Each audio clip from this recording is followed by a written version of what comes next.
tarde, meus irmãos, a paz do Senhor. A paz do Senhor, glória a Deus. Vamos abrir nossas Bíblias no Salmo 48.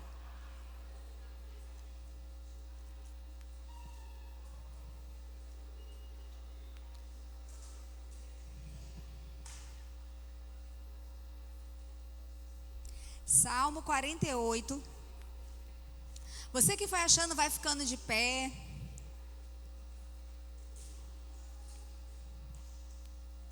Grande é o Senhor e muito digno de ser louvado, na cidade do nosso Deus, seu santo monte, belo e sobranceiro, é a alegria de toda a terra. O monte Sião, para os lados do norte, a cidade do grande rei. Nos palácios dela, Deus se faz conhecer como alto refúgio. Por isso, eis que os reis se coligaram e juntos sumiram-se. Bastou-lhes vê-lo e se espantaram. Tomaram-se de assombro e fugiram apressados. O terror ali os venceu e sentiram dores como de parturiente. Com vento oriental destruíste as naus de Tarsis.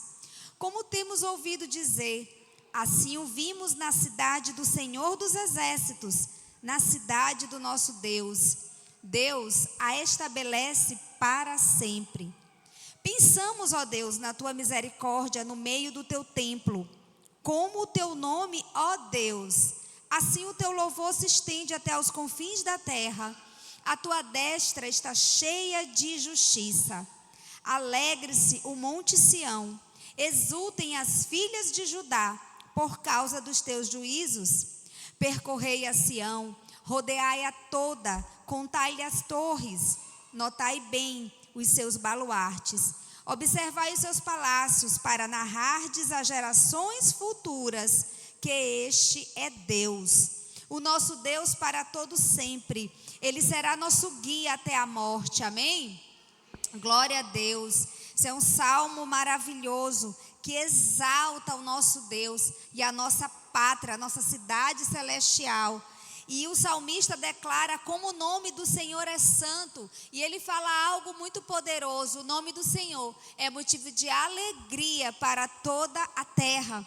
O nosso Deus também é alto refúgio. O nosso Deus é Deus de misericórdia. E o nosso Deus é aquele que nos guia. Então nós temos um guia. Quando a gente vai numa cidade que a gente não conhece, por vezes contratamos um guia. É aquela pessoa que vai nos apontar o caminho. Assim é o nosso Deus. Assim a palavra diz que Ele é. Ele é o nosso guia, porque Ele aponta o caminho que conduz à vida eterna. Amém, irmãos? Glória a Deus. Vamos orar nesse momento. Que o nosso espírito possa estar nesse momento rendido ao Espírito Santo de Deus. E queremos começar esse culto dizendo a Ti, meu Senhor, és bem-vindo nesse lugar. Tu tens liberdade, Espírito Santo, para agir nesse lugar, para agir nas nossas vidas.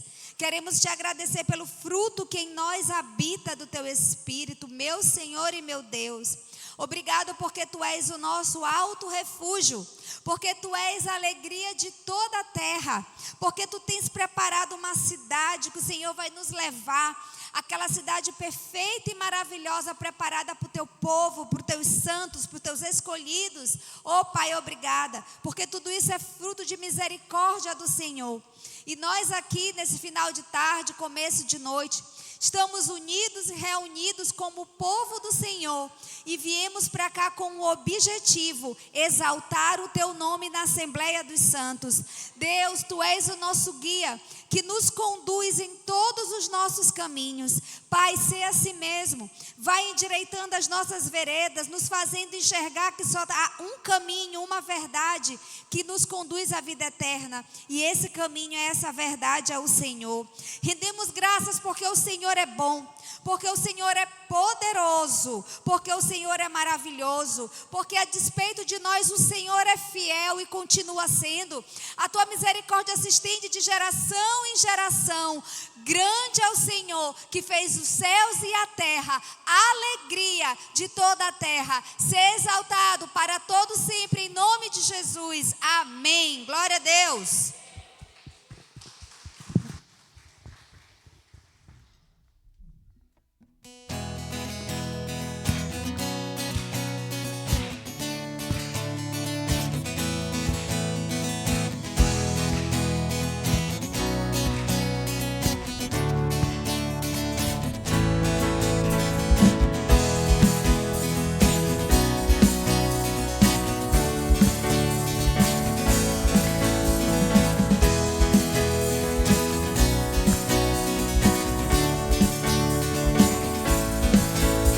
Senhor, tu és bom, tua misericórdia é para sempre.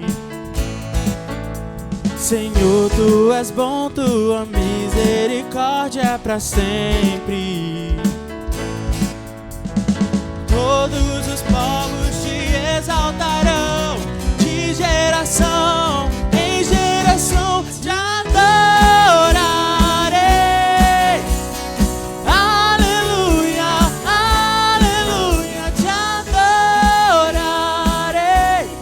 Tudo que é, te adorarei. Aleluia, aleluia, te adorarei. Por tudo que és,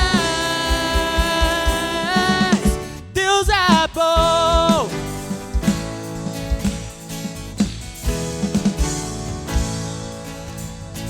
Senhor, tu és bom, tua misericórdia é para sempre. Senhor, tu és bom, tua misericórdia é para sempre. Todos os povos te exaltarão, de geração em geração te adorarei. Aleluia, aleluia, te adorarei por tudo que és. Te adorarei. Aleluia, aleluia, te adorarei por tudo que és. Deus é bom.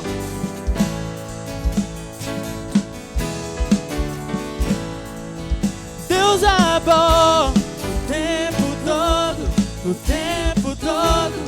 Deus é bom, Deus é bom o tempo todo, o tempo todo. Deus é bom, Deus é bom o tempo todo, o tempo todo. Deus é bom, Deus é bom o tempo todo, o tempo todo. Deus é bom, te adorarei. Aleluia, aleluia, te adorarei por tudo que és. Te adorarei. Aleluia, aleluia, te adorarei por tudo que és, por tudo que és, por tudo que és. Deus é bom.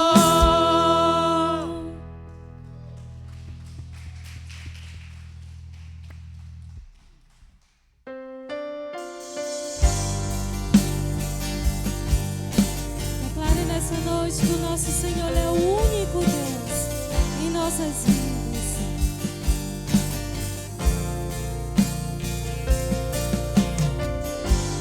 Eu não tenho para onde ir, teu perfume está marcado em mim. Na sombra de tuas asas eu estou. Eu não sei mais o que fazer. Sem tua presença não sei viver. Não existe vida além de ti. Único, tu és único, incomparável és a minha vida. Meu coração não cabe outro amor.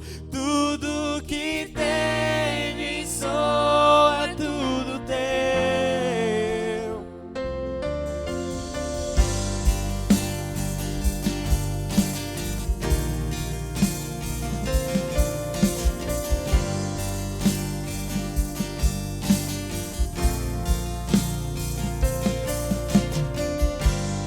Eu não tenho para onde ir.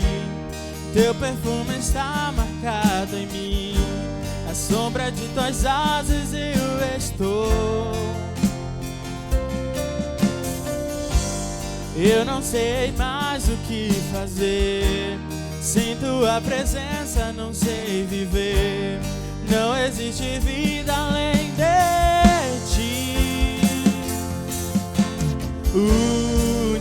Tu és único, incomparável és a minha vida. Meu coração não cabe outro amor. Tudo que tenho e sou é tudo teu.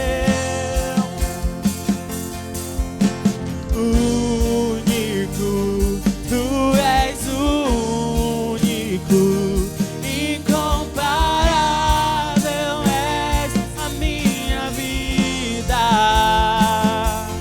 Meu coração não cabe outro amor.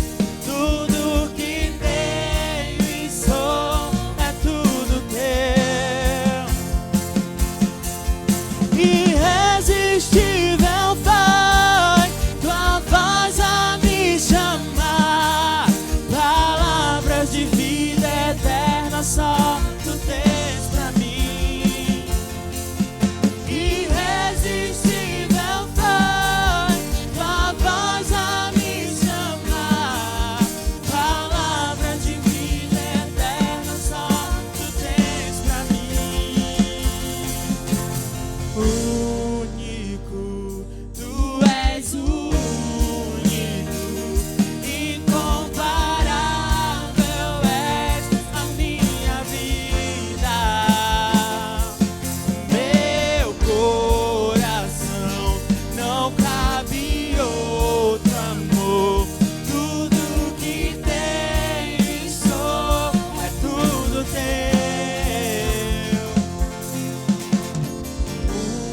Único, tu és único, incomparável és a minha vida. O meu coração não cabe outro amor. Tudo que tenho e sou é tudo teu.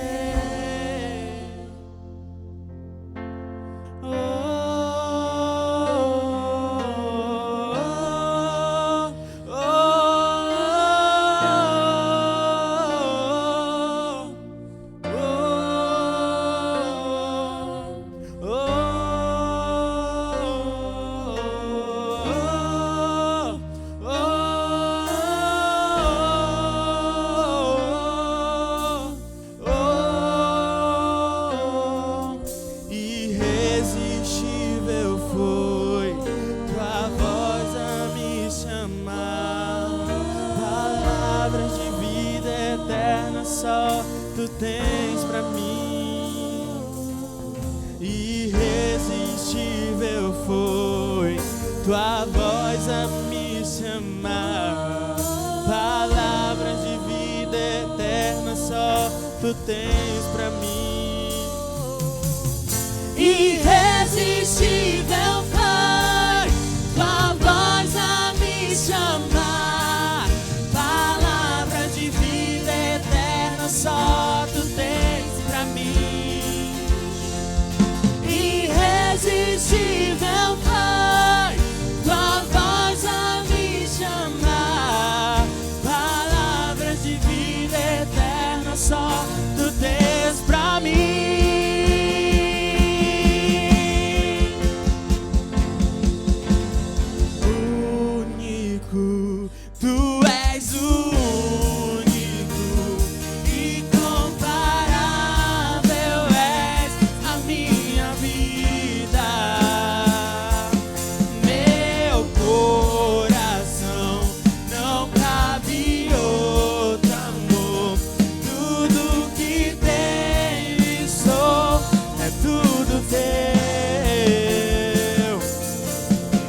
Glória a Deus. Vamos declarar que não há Deus maior. Somente o nosso Deus é Deus, nossas vidas estão nas mãos dele. Glória a Deus.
Faça desse hino a sua oração. Declare nessa noite e todos os dias que não há um Deus maior do que o nosso Deus. Não há Deus maior. Não há Deus melhor.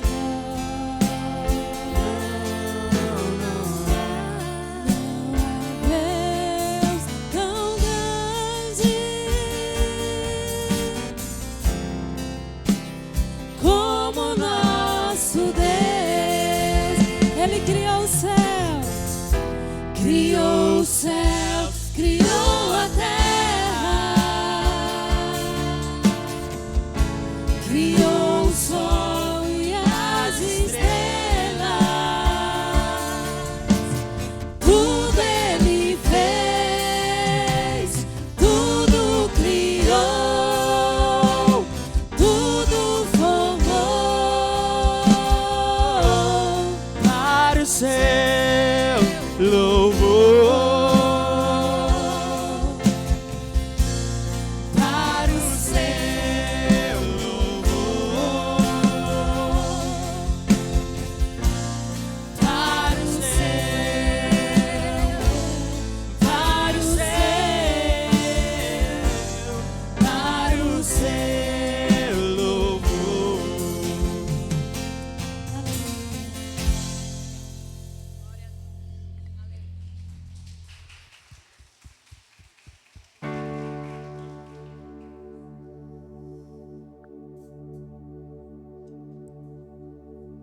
Por toda a minha vida, ó Senhor, te louvarei,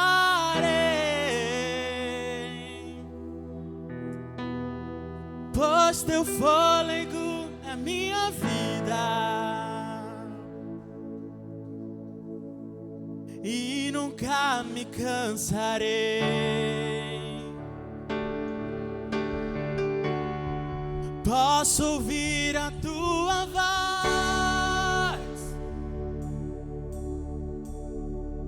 é mais doce do que o mel,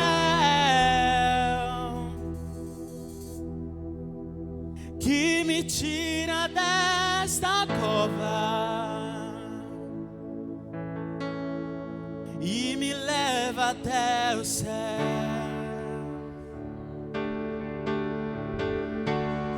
Já vi fogo e terremoto,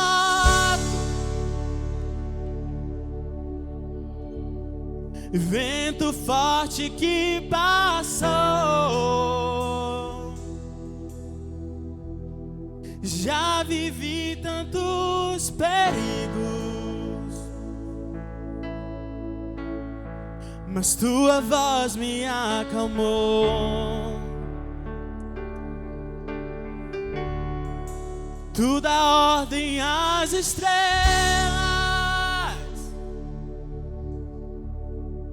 e ao mar os seus limites.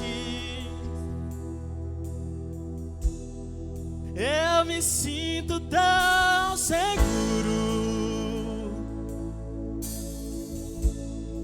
no teu colo altíssimo. E a igreja canta. Não há ferrolhos, nem portas que se fechem diante da tua voz. Não há doença, nem culpa que fiquem de pé diante de nós.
eu quero te servir.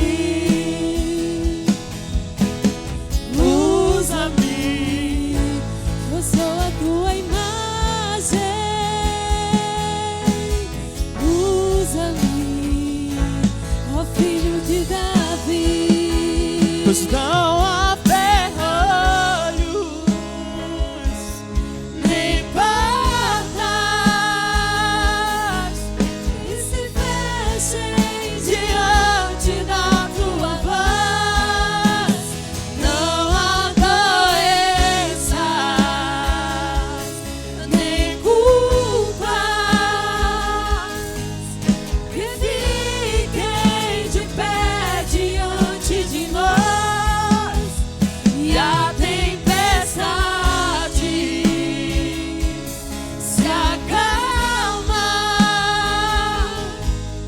Na voz daquele que tudo criou, pois sua palavra é cura, escudo para os que nele creem. Meu irmão, eu não sei o que você passa, eu não sei o que você vive, eu não sei a sua dificuldade, mas eu sei que o Deus que nós servimos é maior que tudo isso.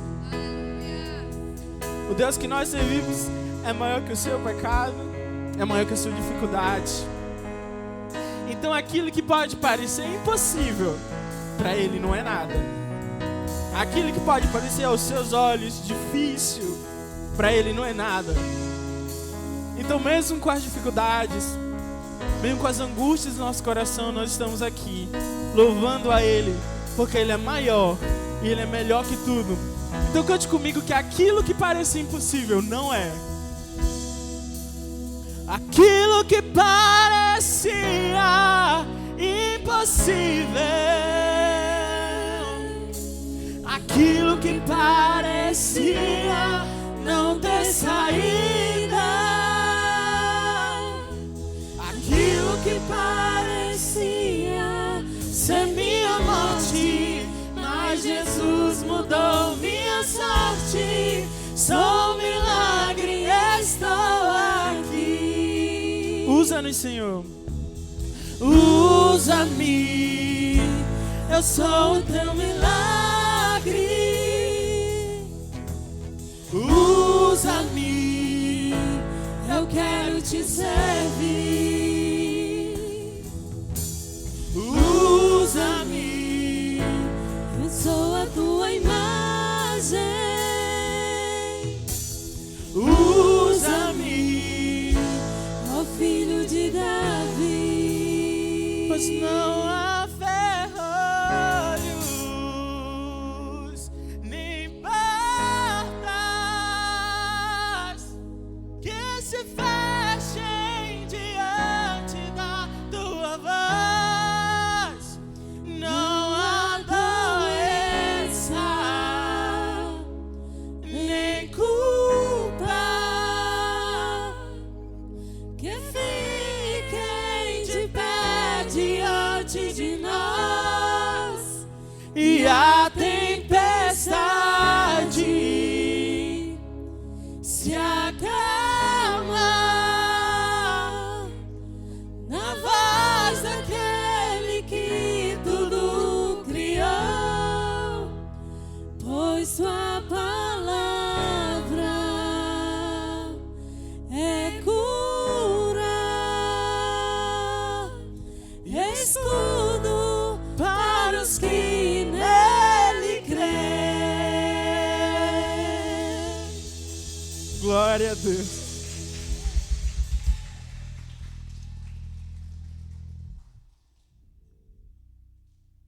Glória a Deus. Vamos lá, meus irmãos, abrir as nossas Bíblias rapidamente. Filipenses capítulo 4.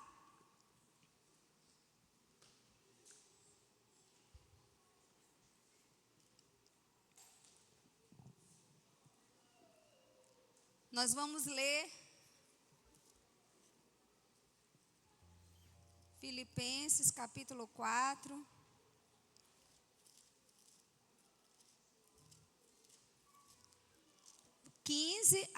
versículo 15 ao versículo 20.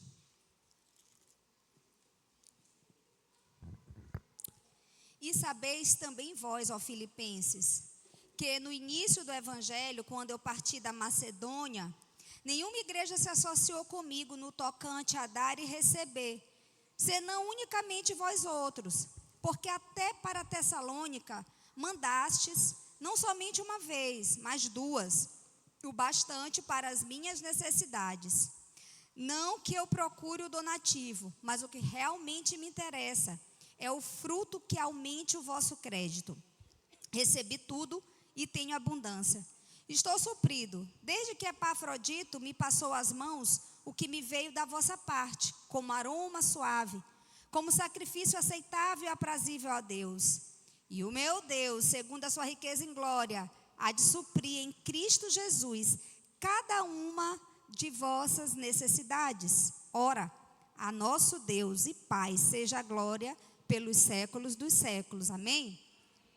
Eu gosto muito dessa parte, né, do livro da carta de Filipenses, quando Paulo aqui está alegre. Ele se alegra com a vida dos filipenses, porque eles eram ofertantes fiéis, e sendo ofertantes fiéis, eles supriam a vida dos santos, realizando a obra de Deus nessa terra. E mesmo sem ser esse o objetivo dos filipenses, Paulo diz para eles e os ensinava que esse coração generoso, essa atitude generosa da parte deles, ainda seria creditada na conta deles. E hoje eu estava conversando com uma pessoa falando justamente sobre isso. Fica tranquilo, porque você tem créditos diante de Deus. Não porque já tenha feito por troca, mas porque é promessa bíblica. E a Bíblia nos fala sobre créditos. Então, queridos, nós estamos aqui juntos, cultuando no nosso culto racional, que é um culto de obediência ao nosso Deus. E assim iremos continuar. Agora, através da entrega dos nossos dízimos, das nossas ofertas, e assim como a palavra de Deus diz, nós cremos que o nosso Deus, segundo a sua riqueza em glória, há de suprir em Cristo Jesus cada uma das minhas necessidades, cada uma das suas necessidades, em nome de Jesus. Amém? Glória a Deus.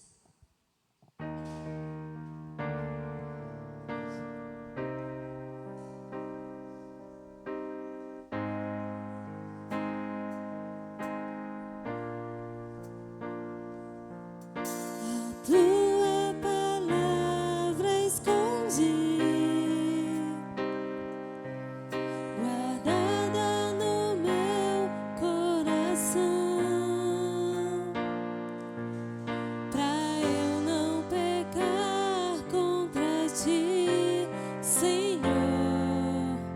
A tua palavra esconde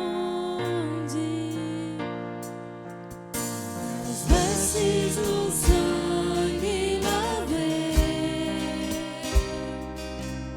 e das tuas águas bebi, pra ser uma oferta agradável a ti, minha vida a ti consagrei. Meus dons e talentos são pra te servir, meus dons preciosos são teus. Não vejo razão na minha vida sem ti. Tu és meu Senhor e meu Deus. Assim como o fogo refina o ouro, vem tua obra em mim completar, até que o mundo possa ver tua glória em meu rosto brilhar, até que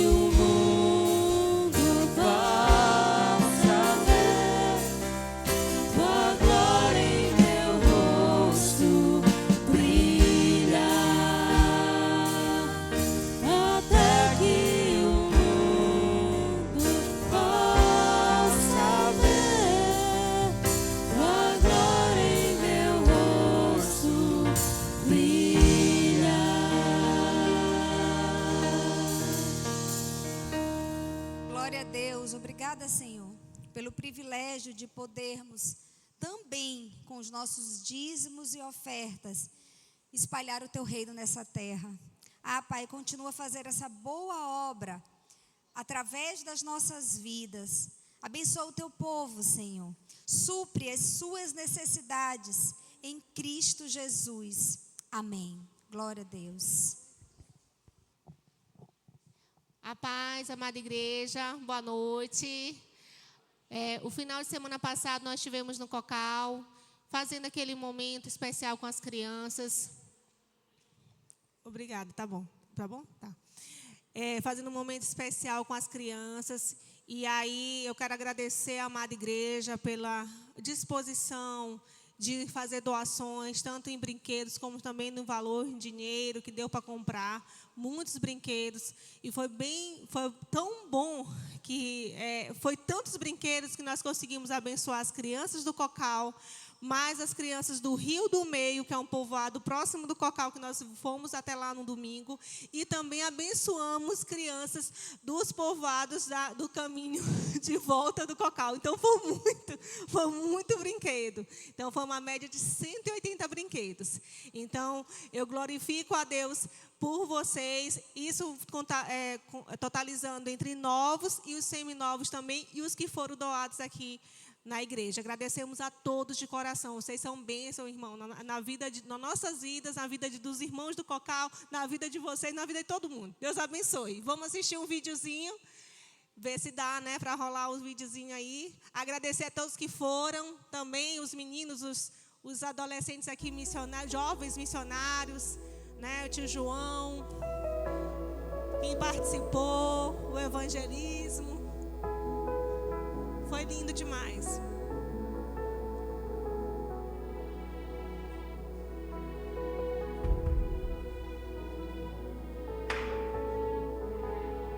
A Juliana que fez o serviço, serviu ao Senhor lá, as irmãs do Cocal.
Glória a Deus.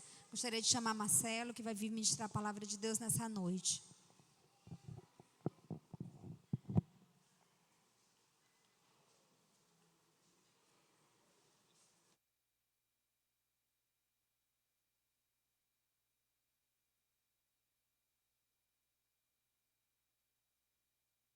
Ei, glória a Deus.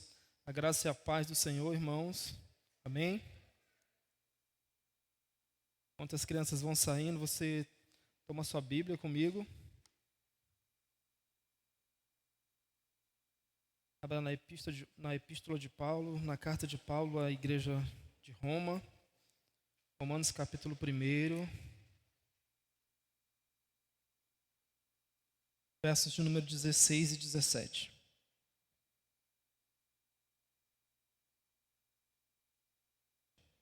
O apóstolo Paulo diz assim: Pois não me envergonho do evangelho de Cristo, pois é o poder de Deus para a salvação de todo aquele que crê, primeiro do judeu e também do grego. Pois nele se revela a justiça de Deus, de fé em fé, como está escrito: o justo viverá pela fé. Vamos orar em nome de Jesus. Pai, muito obrigado pela Tua palavra, Senhor. Tua palavra que é perfeita, que é inerrante, Tua palavra que é eficaz, Tua palavra que é completa, Senhor. Pedimos nessa noite que o Senhor fale conosco, Deus. Traga entendimento da Tua palavra, de modo que a mensagem do apóstolo, Senhor, que a orientação do Senhor possa também chegar às nossas vidas. Essa palavra que ao longo da história, Deus, tem mudado a vida de tantas pessoas, tem promovido mudanças, tem promovido adequações, tem promovido, Senhor, a compreensão das verdades do Teu reino, das verdades eternas, Senhor. Por isso nós te pedimos nessa noite, fala conosco, Pai, em nome de Jesus. Amém. Eu queria pedir só que diminuísse meu retorno, está muito alto aqui para mim. Estou vendo duas vozes bem altas aqui. Glória a Deus, Jesus. Glória a Deus. Pode diminuir um pouco mais. Jesus, amém. Tá bom assim. Obrigado. Irmãos, no segundo semestre desse ano eu tenho tido o prazer de estar estudando essa carta. Eu já trouxe 2 mensagens aqui para a igreja, nessa carta de Paulo à igreja de Roma.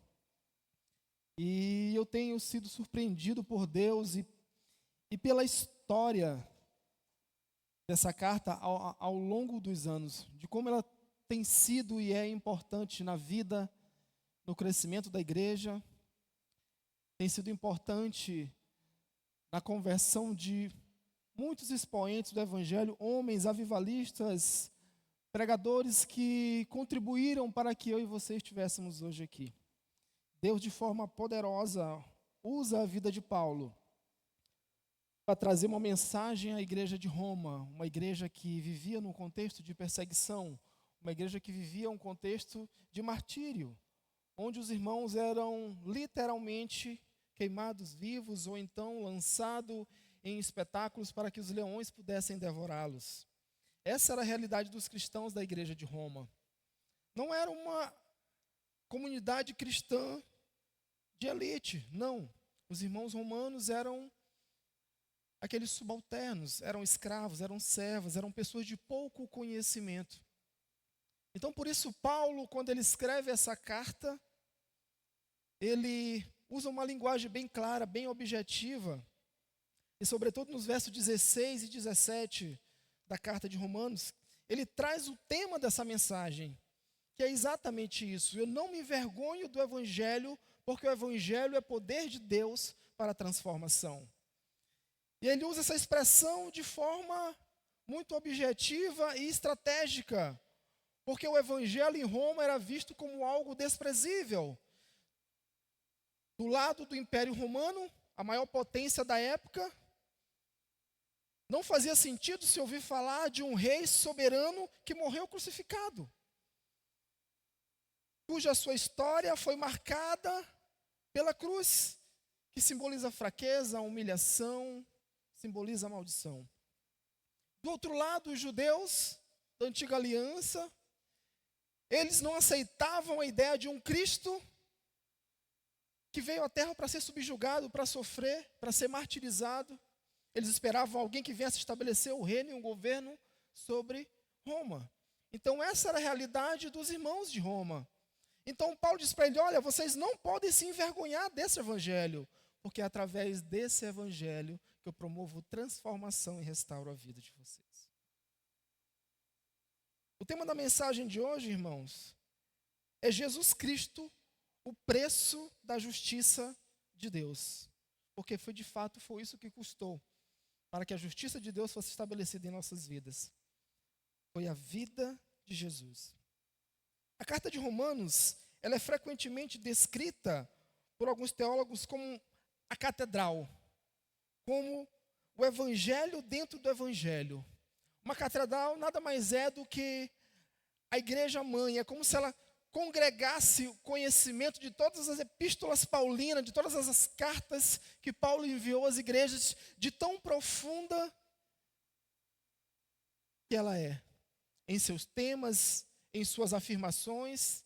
E, sobretudo, Paulo trata de, ao longo dessa carta, ele trabalha ela em dois momentos. No primeiro momento, ele trabalha a defesa da fé. Ele começa apresentando o remédio para a humanidade, que é a palavra de Deus na pessoa de Jesus Cristo.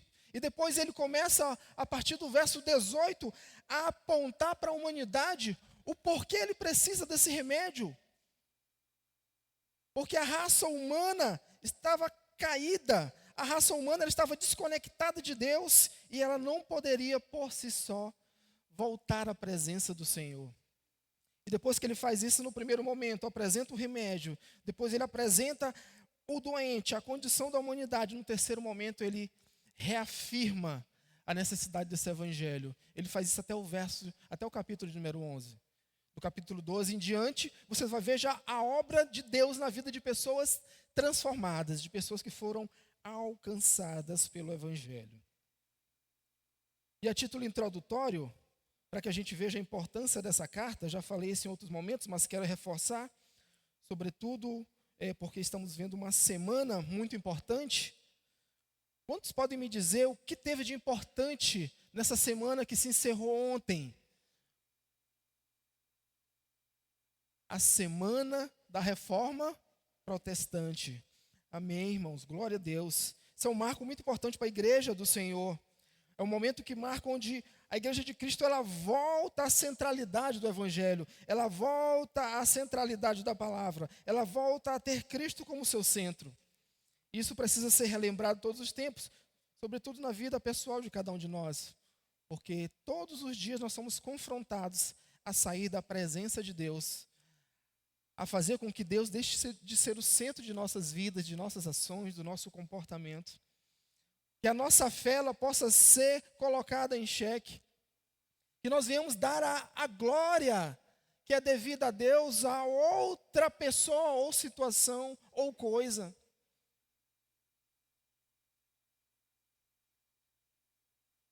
No ano de 386 depois de Cristo, o monge Agostinho lutava contra o pecado da indecisão, sentindo-se espiritualmente vazio. E ele, ao ouvir no seu pensamento como crianças falando, pegue e leiam. Ele tomou a Bíblia, tomou o pergaminho, na verdade, e leu o texto de Romanos, capítulo 13, verso 13 até o 14. Vamos ler juntos, em nome de Jesus. Vai lá para Romanos 13.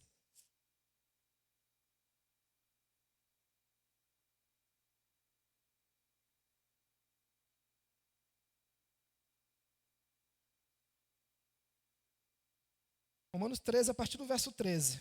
Agostinho, então, tomou o pergaminho e leu o seguinte: andemos dignamente, como em pleno dia, não em orgias e bebedices, não em impudicícias ou dissoluções, não em contendas ou ciúmes, mas o quê?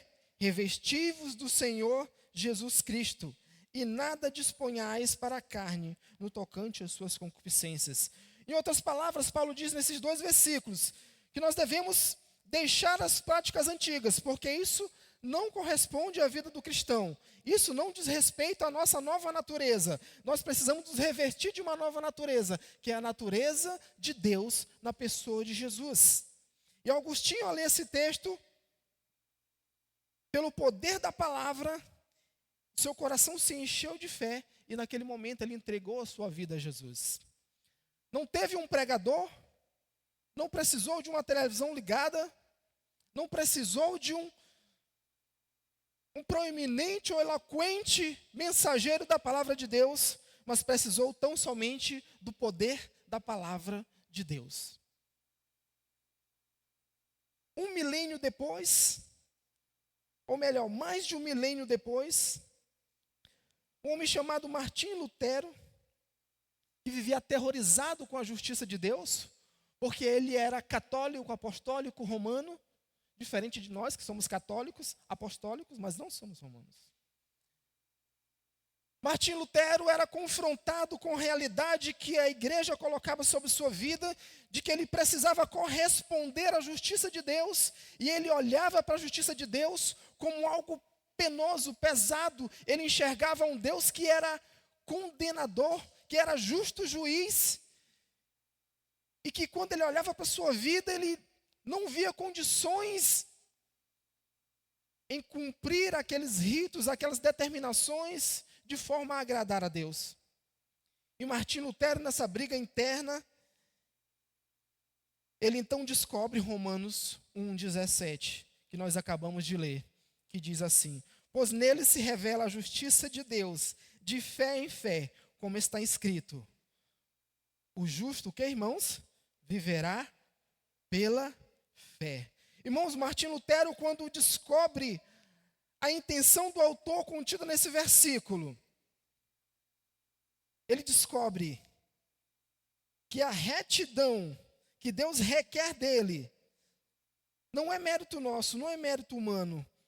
Muito pelo contrário, ela é resultado da graça de Deus, que só é recebida por cada homem e mulher mediante a fé. A condição é essa: crê no Senhor teu Deus e serás salvo. Essa é a condição.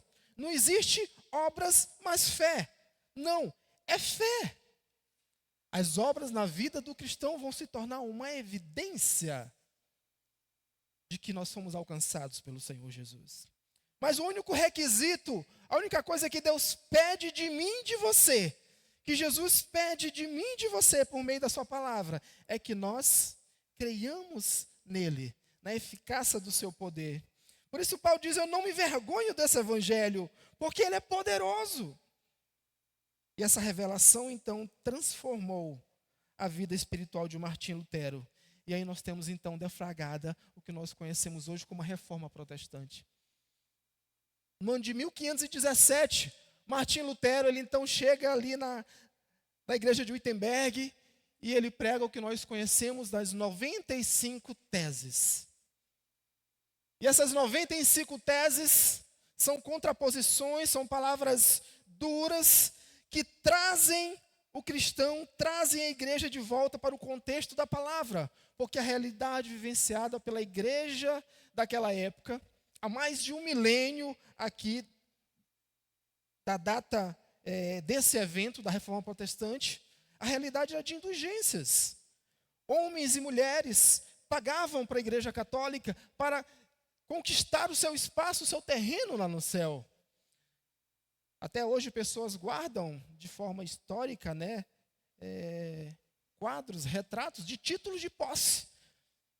A igreja emitia um título de posse para a pessoa, para que quando ela morresse, ela tivesse o seu espaço garantido lá no céu. Era assim que funcionava, irmãos. E Martim Lutero traz essas 95 teses para combater esse tipo de indulgência. E como resumo dessas 95 teses, como resumo do trabalho de Martim Lutero e de muitos outros, aqueles que vieram após ele, o seu sucessor, chamado Filipe, eles trabalhavam incansavelmente e eles resumem o que nós conhecemos hoje como as solas da Reforma Protestante. E nós conhecemos como o quê? Somente a palavra de Deus, sola Escritura, somente Cristo, somente o que mais?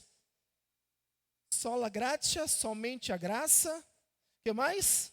Sola fide, somente a fé, e soli deo glória, somente a Deus a glória. E é com base nesses 5 pontos que os cristãos, a partir da reforma, começam a nortear a sua vida. Por isso a palavra de Deus, ela precisa fazer sentido para mim e para você, porque ela só opera de forma poderosa quando nós cremos na sua eficácia. Nós não podemos conjugar o poder da palavra de Deus a qualquer outra coisa. Eu creio no poder da palavra de Deus que sai da boca de fulano de tal. Não, você confia no poder da palavra de Deus. Porque ela é completa, ela é perfeita e ela é eficaz. Ela não precisa ser ajustada, ela não precisa ser apelativa, porque ela já é eficaz. Ela precisa ser crida.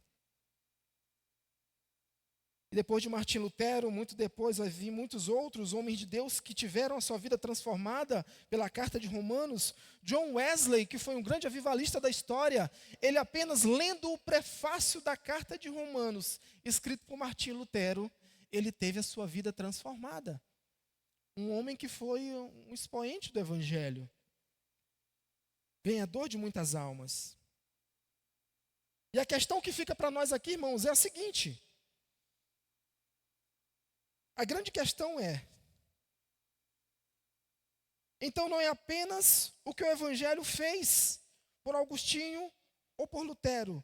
Não se trata do que a carta de Romanos fez na vida de Agostinho, de Lutero, de John Wesley e de muitos outros.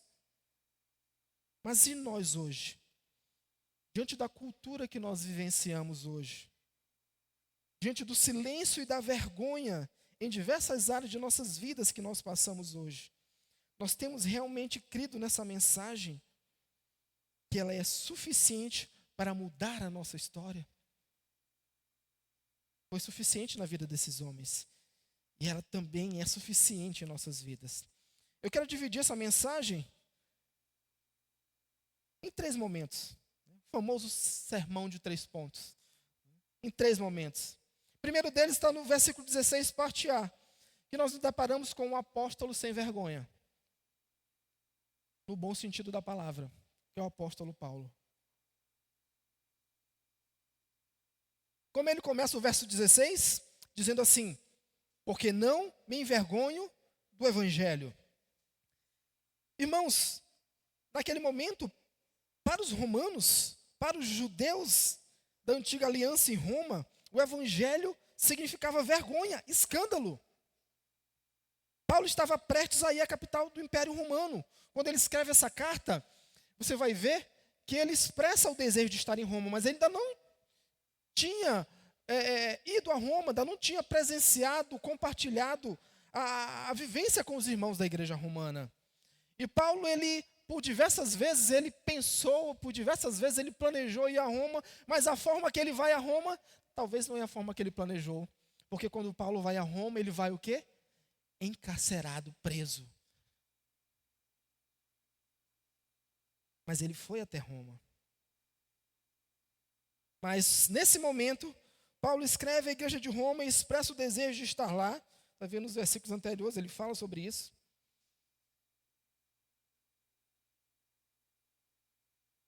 Em Roma, o evangelho era visto pelos romanos como uma pregação de um judeu sobre um criminoso crucificado. Essa era a ideia do evangelho em Roma. Alguém pregando sobre um crucificado que se auto-intitulava Filho de Deus. A cruz era símbolo de fraqueza e maldição. Aqui, o escândalo da palavra de Deus era a cruz. O escândalo do evangelho era a cruz. Não era admissível que alguém que morreu numa cruz pudesse ser o Filho de Deus. Ao passo que Paulo diz que não se envergonha, nós podemos então concluir, inferir dessa afirmação de Paulo, que ele age com ousadia e fé. Paulo afirma que até a fraqueza de Deus é mais forte do que a força dos homens. Está lá em 1 Coríntios, verso 1, 25. Guarde isso. Por isso Paulo não se envergonhava desse evangelho, porque ele era poder de Deus. E Paulo não se envergonhava porque sua fé estava ancorada em uma realidade objetiva de Cristo e não na aceitação cultural. O que quer dizer isso, irmãos? Paulo não se envergonhava diante de uma sociedade que era o berço do comércio, uma sociedade que era o berço do império, que era conhecida pelo seu poder, pela sua imponência. Porque naquela época, se de um lado existia Roma como uma sociedade de poderio bélico incomparável, do outro lado existiam os gregos, que era o berço do conhecimento, seja em Roma, seja na Grécia, existia uma forte oposição ao poder da palavra de Deus. Porque o conhecimento ele é baseado em ciência, então para eles aquilo que não poderia ser provado cientificamente não tem validade. E para os romanos, a concepção de poder era algo muito material, precisava ser visível. E os cristãos que estavam lá em Roma eram escravos, eram servos, não eram senhores. Raras as exceções, mas em sua grande maioria eram servos e escravos, pessoas subalternas, pessoas incultas. Por isso que Paulo vai dizer nessa carta aos Romanos que eu sou devedor tanto de civilizados quanto de não civilizados, quanto de instruídos quanto de não instruídos. Por isso Paulo desejava ir a Roma, porque ele se achava devedor de pregar a palavra de Deus, de compartilhar a palavra de Deus também a essas pessoas. Então Paulo ele olha para esse evangelho, ele olha para essa igreja de Roma, ele querendo dar uma injeção de ânimo e de força, ele diz, olha, não se envergonhe desse evangelho, porque ele é poder de Deus. No seu trabalho, não se envergonhe desse evangelho, ele é poder de Deus. No seu dia a dia, na sua faculdade, na roda dos amigos, não se envergonhe do evangelho, ele é poder de Deus, que transformou a tua vida. E pode transformar a vida daqueles que vivem com você. Paulo não se envergonhava do evangelho. A cruz era vergonha para Roma, era escândalo. E a fé sozinha, a fé simples e pura, era ofensiva do ponto de vista dos judeus legalistas. Eles não entendiam que era necessário somente a fé em Cristo Jesus para a salvação. Eles nem mesmo aceitaram Jesus como o Messias, o Filho de Deus. Então, se por um lado, para Roma, o evangelho era vergonha, era escândalo da cruz, para os judeus da antiga aliança, que viviam em constante conluio contra Roma, lembram do episódio da morte de Jesus? Quem é que estava lá intercedendo para que Jesus fosse crucificado? Os judeus da antiga aliança. Eram eles que estavam lá. Mas o evangelho é poder de Deus, irmãos. E esse poder do original é dínamos, que dá origem à palavra dinamite. Diga à pessoa que está do seu lado, o evangelho é poder de Deus. É como uma dinamite que explode um coração duro. É como uma dinamite que explode uma mente cauterizada, uma mente engessada. O evangelho é poder de Deus para a transformação de nossas vidas, irmãos. Então não podemos nos envergonhar. Ele revela a injustiça imputada de Cristo Jesus, que é recebida pela fé, tirando a vergonha e o esforço próprio. Martim Lutero, quando se depara com essa palavra, ele se enche de fé, porque agora ele percebe que não depende mais dele.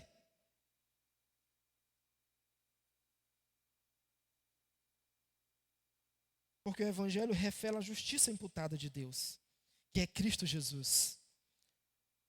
Somente a graça. Somente a graça. Não tem mérito meu e nem seu.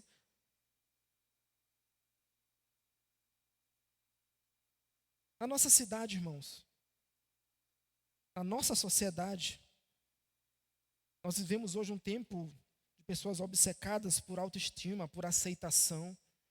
As pessoas se prestam a um papel, às vezes, ridículo e deplorável nas redes sociais, só para conseguir seguidores, para que isso possa aumentar a sua rede. Lógico, o objetivo ali é financeiro. Mas o que eu quero chamar a atenção é que nós estamos tão apegados ao sucesso e à autoestima que nós não ponderamos, não consideramos mais até onde estamos dispostos a ir. Nós negociamos aquilo que nós temos de mais precioso, que é o poder do evangelho, em troca de aceitação, em troca de sermos aceitos, incluídos.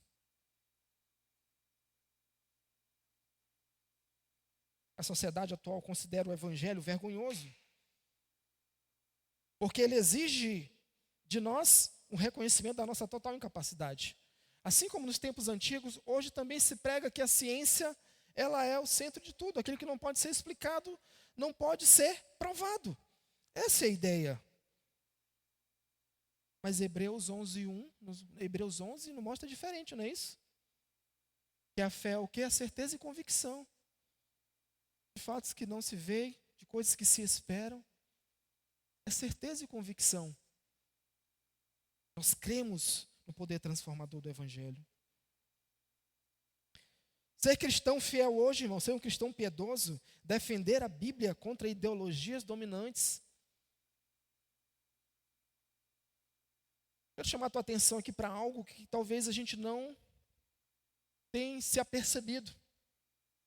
Há uns tempos atrás, a ideologia das relações homoafetivas eram combatidas de forma incisiva pela igreja. Mas de uns tempos para cá, a igreja tem sido imprensada, compelida a se retrair. São leis atrás de leis, são jurisprudências atrás de jurisprudências, tentando calar a nossa fé, tentando nos impedir de nos posicionar. Se por um lado nós não podemos, ou melhor, ainda podemos tratar isso de forma bem franca nas igrejas, assim como nós sempre tratamos isso aqui. Por outro lado, dentro de nossos lares, nós, enquanto pais e mães, temos o dever de nos posicionar contra esse tipo de ideologia. Porque a sociedade que o seu filho está crescendo hoje, não é a sociedade que você cresceu anos atrás. Eles podem até entender que o homossexualismo é algo reprovável por Deus, mas eles convivem diuturnamente com pessoas que têm isso como normal em suas vidas, que moram com pessoas do mesmo sexo, que adotam crianças. Então essa realidade para eles é tão natural que vai chegar o dia que ele vai te confrontar e dizer: mas pai, por que se é tão normal na sociedade? A realidade que nossos filhos vivem hoje, irmãos, é diferente da realidade dos anteriores. Por isso nós precisamos todos os dias estar batendo nessa tecla. Isso a título de exemplos, várias outras ideologias ensinadas hoje. Nós precisamos ser combativos em nossos lares. No dia que isso tiver que ser proibido nos púlpitos das igrejas, e as igrejas forem fechadas por pregar essa verdade, o evangelho não vai poder ser calado dentro do seu lar. Dentro da sua casa, você precisa continuar pregando a palavra de Deus. Tem lugares no mundo hoje que não tem mais púlpito, não tem mais igrejas. As pessoas se reúnem escondidas. E o evangelho de Deus tem se mostrado poderoso para continuar transformando vidas. Nós não podemos nos amoldar aos pensamentos desse tempo. Temos que combater essas ideologias, irmãos. E é por isso que Paulo diz para os irmãos de Roma: não se envergonhem do evangelho, continuem firmes. E aqui fica uma aplicação para mim e para você. Nós não podemos camuflar a mensagem da palavra de Deus para torná-la palatável, agradável às pessoas. Não, a mensagem do evangelho precisa ser pregada de forma clara, para que as pessoas entendam. Somente a palavra, só a escritura, ela é completa, ela é perfeita e ela é eficaz. Ela é completa, ela não precisa que você faça um ajuste e coloque alguma coisa. Ela é perfeita, ela não tem erro, ela é inerrante e ela é eficaz. Apenas pregue essa palavra, porque ela é poderosa para transformar o homem. Ela só precisa que nós preguemos ela de forma verdadeira. Quando nós nos eximimos a isso, nós estamos negando a força, o dínamos da palavra de Deus. Nós devemos ter coragem, em alguns momentos, de sermos impopulares.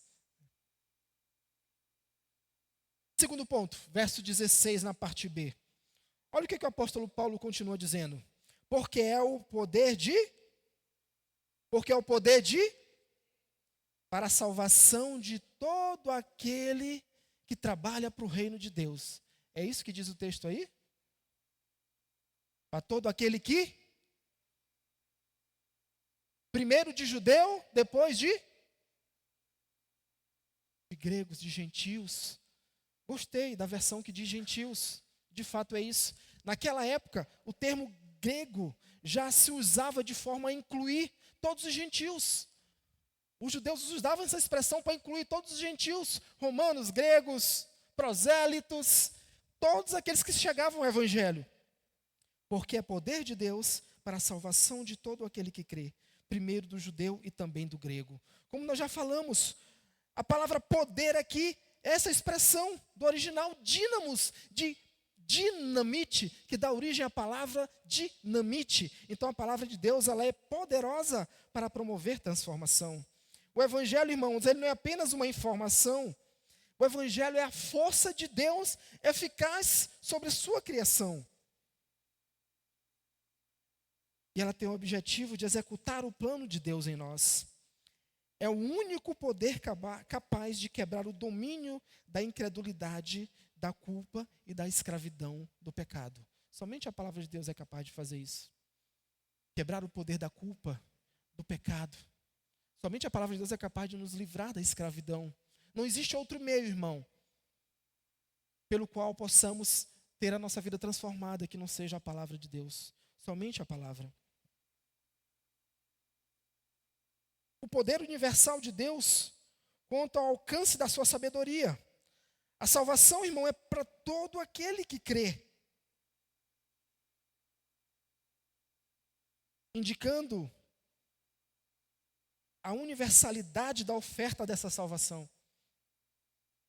Contudo, a salvação ela se torna eficaz na vida tão somente daqueles que creem no Evangelho.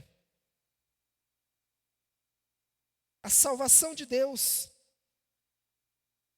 que é o solus Christus, que é a sola gratia, que é por intermédio de Cristo, de uma graça salvadora, uma graça imputada pelo próprio Deus em nós,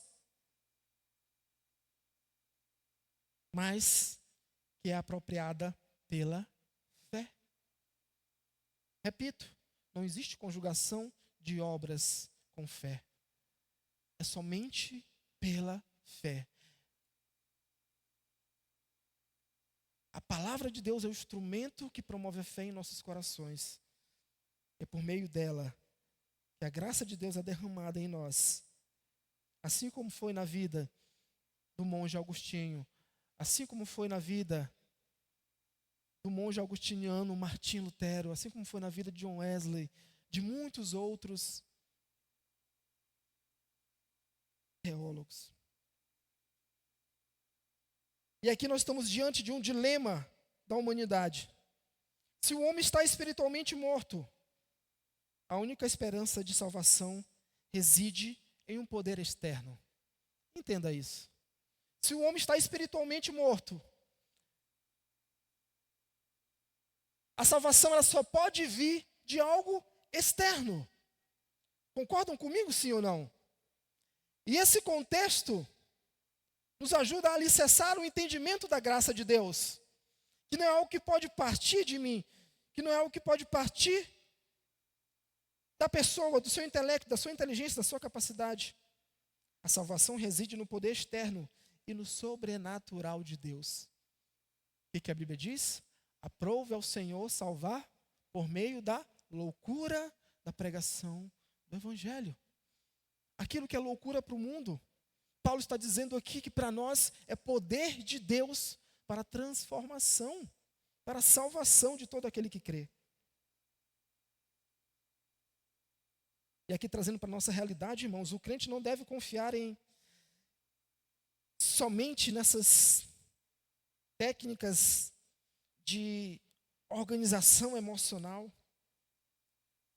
Hoje nós nos ancoramos muito em situações de autoajuda para a transformação de situações, de emoções de nossas vidas. Todas essas são forças humanas, naturais, capazes de ser em nossas vidas um paliativo, um analgésico, um conforto temporário, mas não são capazes de trazer a real transformação da qual nós precisamos. O poder real para mudar a vida de uma pessoa, o poder real para mudar um casamento destruído, o poder real para vencer um vício que está arraigado na vida de uma pessoa, o poder real para converter alguém que não crê na palavra de Deus, um ateu, o poder real para convencer o teu cônjuge, para convencer o teu filho. Não são técnicas, não são estratégias naturais e humanas. É o poder da palavra de Deus. A epístola de Paulo à igreja de Roma, eu tenho lido ela, como já falei, nesse segundo semestre. E essa ministração é a primeira parte de 3 outras, que vai terminar lá no capítulo 3. Já fazendo um jabá aí, né? Se tiver uma brecha aí para os últimos 2 meses aí, né? Daí para encaixar, né? Já fazendo um jabazinho. E eu tenho olhado para essa carta como um espelho, porque ela é capaz de mostrar quem realmente eu sou, a minha condição. E quando eu estou frente ao espelho, eu consigo ver cada detalhe do meu fenótipo, da minha aparência exterior. E a carta de Romanos, ela é capaz de, quando você lê e entender, quando você lê e entende o sentido, o contexto e a situação vivenciada aqui, você se depara com um espelho espiritual diante da tua vida. E você percebe o quão distante você está de oferecer algo que realmente agrade a Deus. O quão incapaz nós somos de sermos bondosos diante de Deus. O quão pecadores nós somos. O quão distante nós estamos de um padrão de santidade estabelecidos por Deus. E era isso que corroía Martim Lutero por dentro. E quando ele chega e lê Romanos, capítulo 1, verso 17, quando ele entende que o justo viverá pela fé, aquilo foi libertador para ele, porque todo o peso, toda a algema, toda a carga que ele trazia de uma doutrina baseada em obras, baseada no poder da lei, baseada na justificação pelaquilo que nós fazemos, cai por terra. Então ele é livre para viver o poder da palavra de Deus. E agora, transformado pelo Senhor, ele volta à essência da palavra. E o poder da palavra que opera de forma sobrenatural todos os dias em nossas vidas, nos mudando de pouquinho a pouquinho, começou a mudar a vida desses homens, assim como ele tem mudado nossas vidas todos os dias. Todos os dias que você lê o texto da palavra de Deus, aquele texto te confronta. E aí você anda se correndo por dentro, e aquilo começa a fazer transformação na tua vida. É assim que Deus opera de forma sobrenatural. Não é algo que está em nós, é algo que veio de fora. É a capacidade imputada de Deus em cada um de nós por meio da sua palavra. Por isso ele diz: e conhecereis a verdade, e a verdade vos libertará. Esse conhecer da ideia de graça imputada de Deus, de fé imputada por Deus. Que tenho eu para apresentar de bom para Deus, se as Escrituras me afirmam que até o desejo de adorar ao Senhor provém dele. Tudo provém do Senhor. E aqui fica mais uma aplicação para as nossas vidas. A minha confiança não está em quão persuasivo eu sou naquilo que eu faço, mas no poder soberano de Deus. Da mesma forma que eu devo pegar com fervor. E essa palavra fervor é de fé. Da mesma forma que eu devo crer naquilo que eu estou falando. Porque se a mensagem de Deus não fizer sentido para você, se a mensagem de Deus não produziu transformação na tua vida, como você vai pregá-la?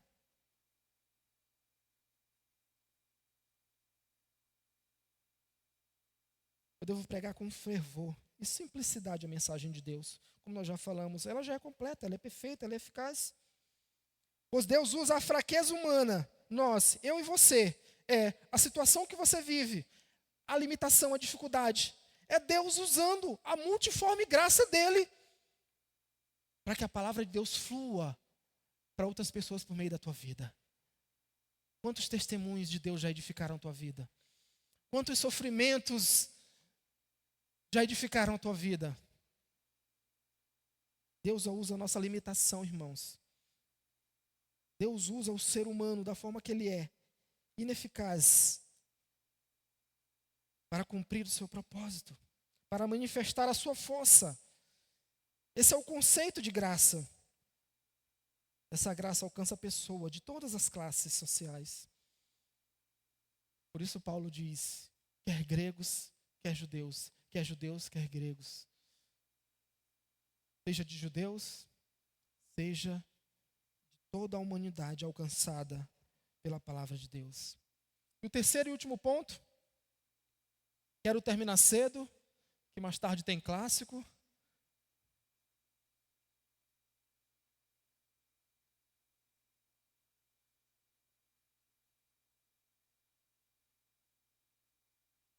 Terceiro ponto, no verso 17, irmãos,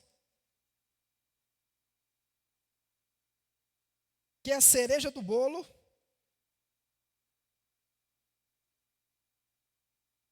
Quando Paulo traz o tema dessa carta, está nos versos 16 e 17, a cereja do bolo é a revelação essencial da graça. Está no verso 17. É quando Paulo vai concluir o verso 17 e diz assim, porque a justiça de Deus se revela no... A justiça de Deus se revela no... Irmãos, mais baixo, vamos lá. A justiça de Deus se revela no... A justiça de Deus se revela no Evangelho. Sola Escritura, somente a palavra. E nós vamos entender o que é essa justiça de Deus agora. Se revela no Evangelho, de fé em fé, como está escrito, o justo viverá por fé. O justo viverá pela fé. E aqui nós temos o tesouro revelado, que é a justiça de Deus imputada em nós. Vamos juntos. A crise que Lutero vivenciou e o entendimento da justiça que ele teve, nesses versículos, se tornaram a chave da reforma protestante. Foi uma redescoberta de que a justiça de Deus no Evangelho não é a justiça que Deus exige. É importante, compreenda isso. Não é uma justiça que Deus exige, mas é a justiça que Deus oferece. Esse é o conceito de graça. Não é uma justiça que Deus exige de nós, porque Ele sabe que nós não temos capacidades. Romanos 3, 23, vai dizer o quê? Porque todos pecaram e destituídos. Sabe o que é destituídos? É expulso, é retirado. Todos se perderam. Então não há nada que eu e você possamos apresentar diante de Deus que possa surpreendê-lo. Então o tesouro revelado é que a justiça imputada por Deus não é o que Deus exige, mas o que Deus oferece a mim e a você, que é a sua graça. E o que é injustiça? E o que é justiça imputada, irmãos? A justiça imputada é a perfeita obediência à retidão de Jesus Cristo. Sua vida sem pecado é acreditada à conta de todo o crente.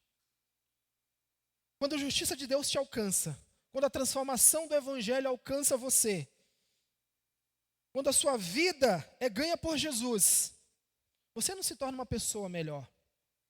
Deus não olha para você como uma pessoa melhorada, como uma pessoa em processo de transformação. como uma pessoa em processo de salvação, perdão. Processo de transformação, sim. Mas não como uma pessoa em processo de salvação. Quando a justiça de Deus é imputada sobre nós por meio da graça, perdão, por meio da fé, Deus olha para mim e para você como pessoas plenas e santificadas diante dele. Porque a obra de Cristo ela foi perfeita, irmãos, ela não vai ser completada. A graça de Deus te alcançou de forma plena e perfeita. Você é salvo em Cristo Jesus por meio da graça. Não foi o que Deus exigiu de você, mas foi o que Ele te ofereceu. Se essa compreensão não te traz um alívio, um refrigério, meu irmão, como traz a mim, é porque você ainda não entendeu o poder da palavra de Deus. Isso precisa produzir em nós refrigério, certeza de que o nosso Deus soberano, que isso tem a ver com soberania, a justiça de Deus ela é creditada na minha e na sua conta. E nesse contexto nós temos uma grande troca, porque essa justiça teve um preço. Lembra do tema da pregação? Vamos lá? Jesus Cristo, o poder da justiça de Deus. Então essa justiça de Deus, ela teve um preço o qual eu e você não poderíamos pagar. Existe uma grande troca. 2 Coríntios, capítulo 5, verso 21. Abra junto comigo lá. Carta de Paulo à igreja de Coríntios.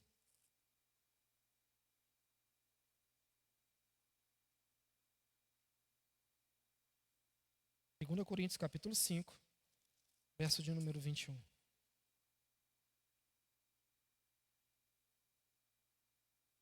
Aquele que não conheceu o pecado, ele se fez pecado por nós, para que nele fôssemos feitos o quê? Justiça de Deus. Aquele que não conheceu o pecado, se fez pecado por mim e por você, para que nele fôssemos feitos o quê? Justiça de Deus. Irmãos, foi uma troca. Deus deu de si, do seu próprio Filho. Alguns dizem que o amor de Deus não se revelou na cruz, mas no fato do próprio Deus dar o seu Filho. A cruz de Cristo foi a consequência do amor de Deus. O amor de Deus é quando Ele deu de si para nos trazer de volta para Ele. Essa foi a troca. Deus imputou o nosso pecado a Cristo, o justo.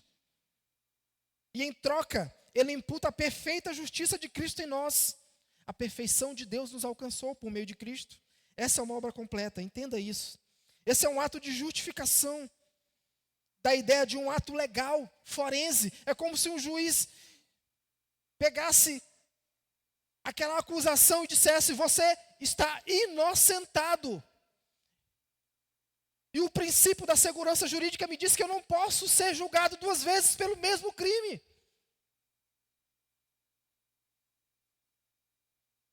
Aquilo que Satanás cobrava, imputava de Deus em relação à nossa vida, à tua vida, ele não tem mais essa autoridade, porque nós somos comprados mediante ao precioso sangue de Jesus.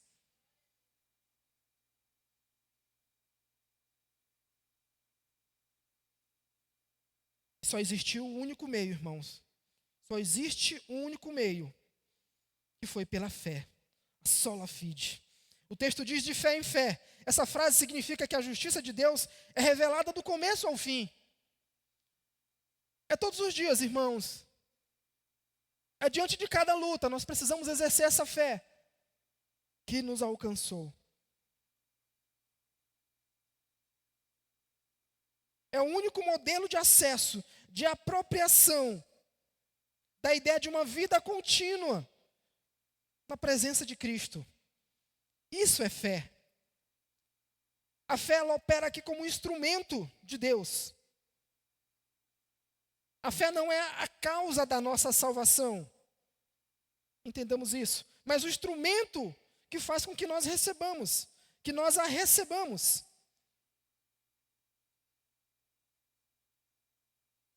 Se por um lado o justo viverá pela fé, nós precisamos entender que não é o valor da fé em si, mas o valor do objeto da nossa fé. Olha como a palavra é perfeita e ela casa. O que a Escritura diz? Se Cristo não ressuscitou dentre os mortos, vã é a nossa fé. A fé é um instrumento pelo meio do qual Deus opera a salvação. Mas o valor não está na fé em si, mas em Cristo Jesus. E por meio da fé opera a salvação em nossas vidas. O poder está no objeto da nossa fé, e o objeto da nossa fé é Cristo Jesus, é a pessoa de Cristo que nos salva. Só ela, Cristo, somente Cristo. O mérito está nele. É interessante quando Paulo cita os versos 16 e 17, quando ele escreve essa carta, né, Paulo ele retoma um pensamento, retoma uma colocação profética lá de Abacuque 2:4, onde o profeta Abacuque declara que o justo o quê? Viverá pela fé.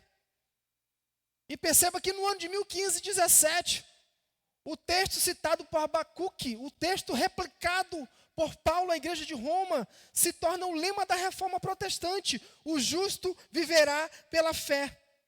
E o cenário vivenciado pelo povo de Judá na época do profeta Abacuque era de injustiça e corrupção.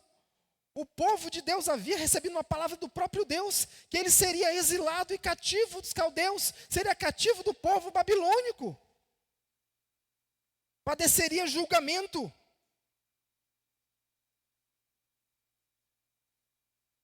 E mesmo diante daquela realidade, do exemplo vivido, a comparação do ímpio com a justiça de Deus, Deus ele traz um contraste fundamental aqui, nesse contexto, nessa situação de perseguição, de juízo. O ímpio aqui, ele é simbolizado pelo conquistador, pela Babilônia, que aqui serve como instrumento de Deus para a correção do povo de Judá. Abacuque diz no capítulo 2, verso 4, parte A: eis que a sua alma está orgulhosa, não é reta nele. Esse era o sentimento dos caldeus diante do povo de Deus que estava subjugado naquele momento. E pelo um próprio decreto de Deus estava sendo entregue ao cativeiro babilônico. Ele confia em seu próprio poder militar, na violência, na ganância, na condenação e destruição. Esse era o contexto vivenciado pelo povo de Judá nos tempos de Abacuque. Por outro lado, um povo justo, herdeiros da promessa. E Abacuque, diante desse contexto, diante dessa situação vivenciada, ele então lança essa frase. Ele traz esse refrigério de Deus, que diz: o justo viverá pela fé. E é por isso que Paulo usa essa expressão. O sentido original aqui na carta de Romanos, no ponto auge aqui, apesar de estar no capítulo 1, mas é o ponto auge dessa carta, que ela é tida como o tema da própria carta, o contexto original da palavra viverá, entenda isso. O contexto original aqui significa não viverá, mas sobreviverá ao caos e à desordem.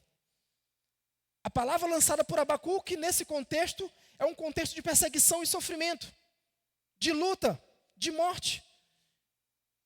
Então a palavra é: o justo sobreviverá pela fé. É isso que ele quis trazer aqui.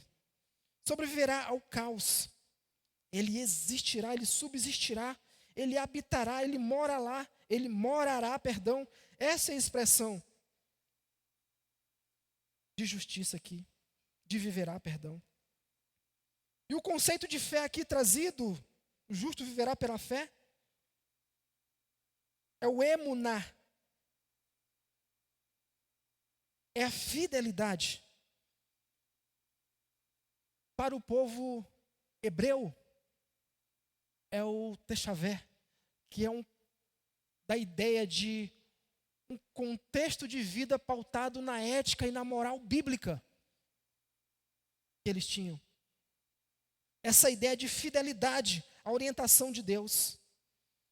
A ideia do profeta Abacuque aqui era promover firmeza e perseverança no povo de Judá diante do cativeiro. É a mesma ideia de Paulo aqui.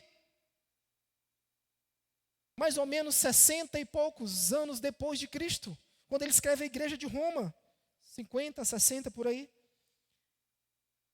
É fortalecer, promover firmeza e perseverança e dizer para os irmãos de Roma: ei, o justo sobreviverá pela fé em meio às lutas e dificuldades. Paulo produz confiança, Paulo gera confiança por meio da palavra. Paulo, sob inspiração de Deus, revela o sentido, não só escatológico, mas também pleno dessa afirmação de Abacuque. A firmeza, a fé, que garantia a sobrevivência terrena, aponta agora para a fé em Cristo, que garante a vida eterna e a justificação. A fé que garante vida eterna e justificação. É o mesmo princípio, irmão, de dependência total de Deus. Somente Cristo. É o mesmo princípio de dependência total de Deus. É a chave da vida. Em ambas as alianças. Seja na aliança do Antigo Testamento ou na neotestamentária. A base da aliança é essa. A dependência total de Deus. No catolicismo romano, a justiça, ela é infundada. A justiça é colocada em nós. É assim que eles pensam. E exige cooperação, exige obras. Mas para nós, reformados, voltamos ao entendimento da centralidade do Evangelho, porém entende que a justiça de Deus, ela é imputada, ela é creditada. Não é o que Deus exige de mim, mas é o que Ele creditou a mim.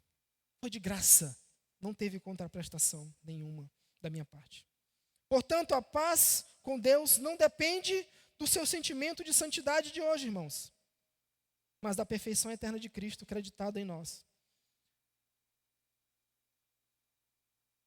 A obra de Deus não depende de quão santo você se acha diante dele, mas da perfeição eterna de Cristo creditada em nós, por meio da sua palavra. Eu trago uma aplicação, já caminhando para o fim. Nesse contexto de Abacuque, nesse contexto da igreja de Roma, o que Paulo objetiva produzir com a palavra é produzir em nós um sentimento, um desejo de fidelidade ao Senhor. De nos mantermos firmes diante das lutas, das adversidades, dos contextos ideológicos de hoje. Da realidade vivenciada no nosso trabalho, da realidade vivenciada nas nossas escolas, na faculdade, nos nossos grupos. Há 2 meses atrás eu fui intimado no meu trabalho a compor a comissão estratégica do IFMA sobre políticas afirmativas. Então imagina o que é para um cristão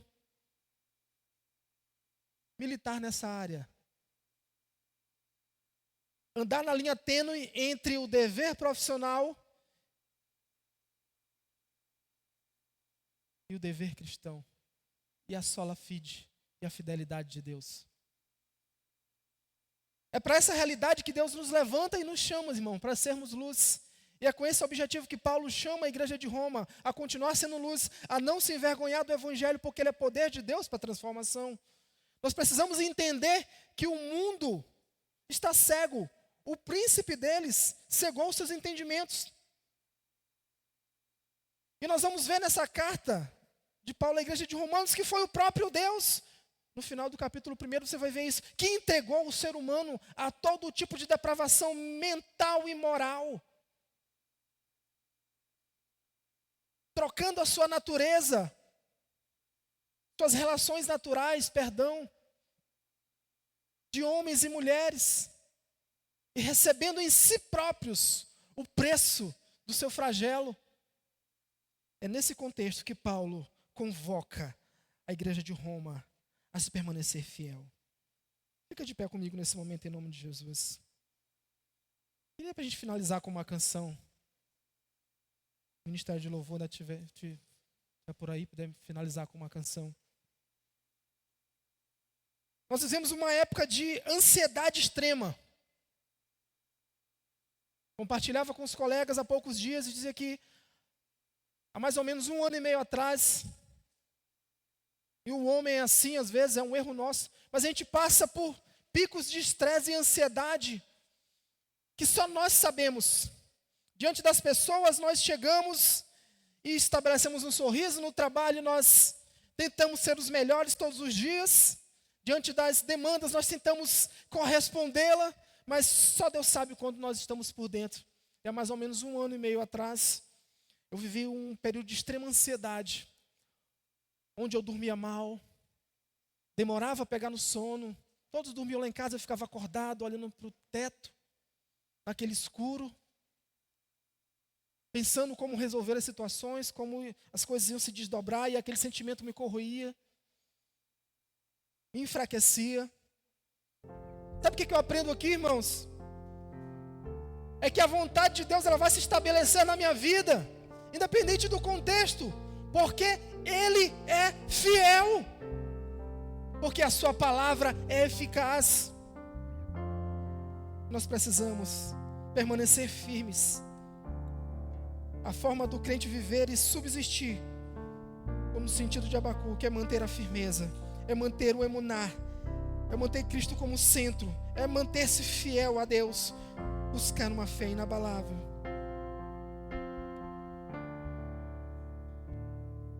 João Calvino, quando ele lê esse mesmo texto de Romanos capítulo 1, verso 16 e 17, ele conclui que esses 2 versículos são uma porta para a liberdade espiritual, uma porta para a liberdade emocional, uma porta para a liberdade das cadeias do pecado, uma porta para a liberdade dos pensamentos, pensamentos que nos levam para baixo, dos pensamentos que nos destroem, que nos limitam. Ele então, nesse texto, ele se vê livre para viver o melhor de Deus. Assim como o povo de Deus no passado precisava confiar na justiça de Deus, nós também precisamos confiar na justiça de Deus. Nós precisamos, diante dessa palavra, ter uma posição. E eu te faço uma pergunta aqui, para mim e para você. E na minha vida, e na sua vida, e no seu viver, você está fundamentado na sua própria força? Você está fundamentado na sua própria capacidade resolutiva? Você está fundamentado naquilo que você é, naquilo que você tem, na sua bondade, no seu intelecto? Ou seu fundamento está na firmeza e na inabalável fé em Cristo Jesus? Eu quero terminar esse culto lendo o texto de Romanos capítulo 8, depois a gente canta a canção. Não precisa ler a sua Bíblia, eu queria que fechasse os teus olhos nesse momento, eu quero ler o texto. Eu queria que você só ouvisse. Romanos capítulo 8.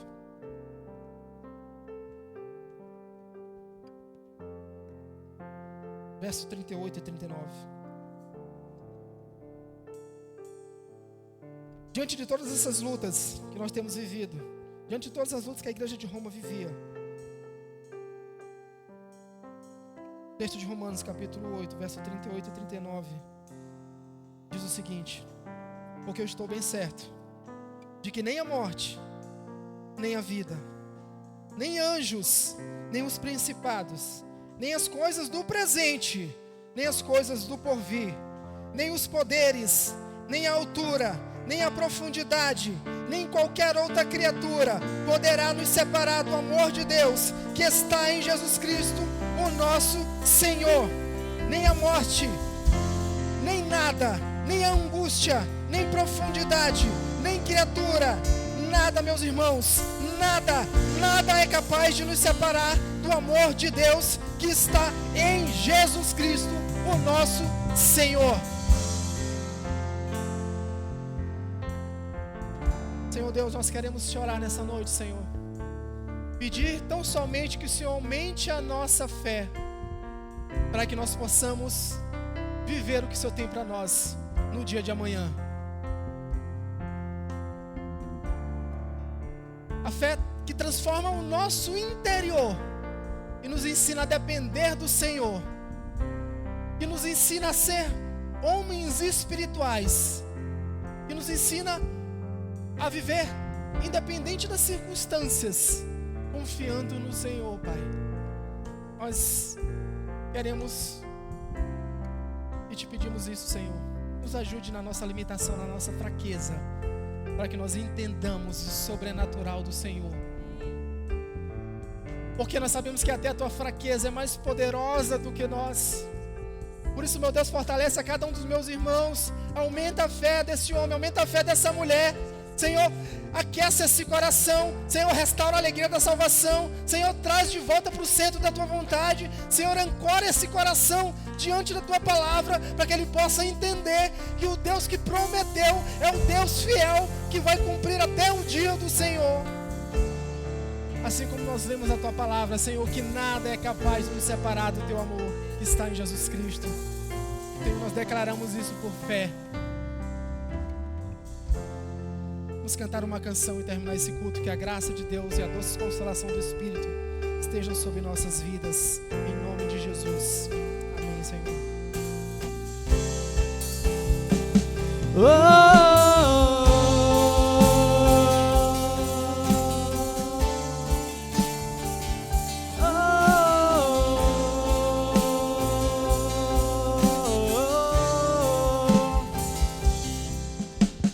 Pela fé posso clamar,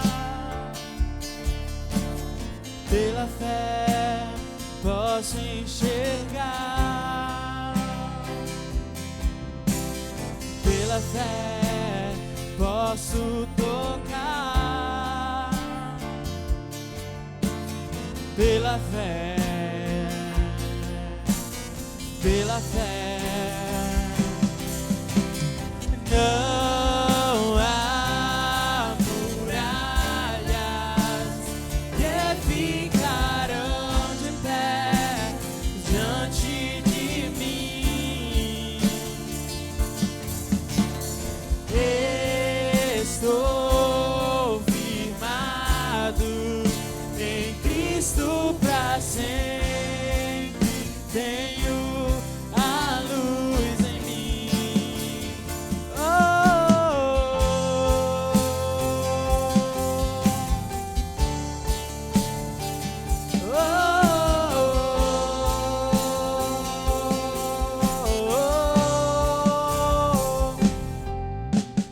Pela fé posso mudar, pela fé posso alcançar, pela fé posso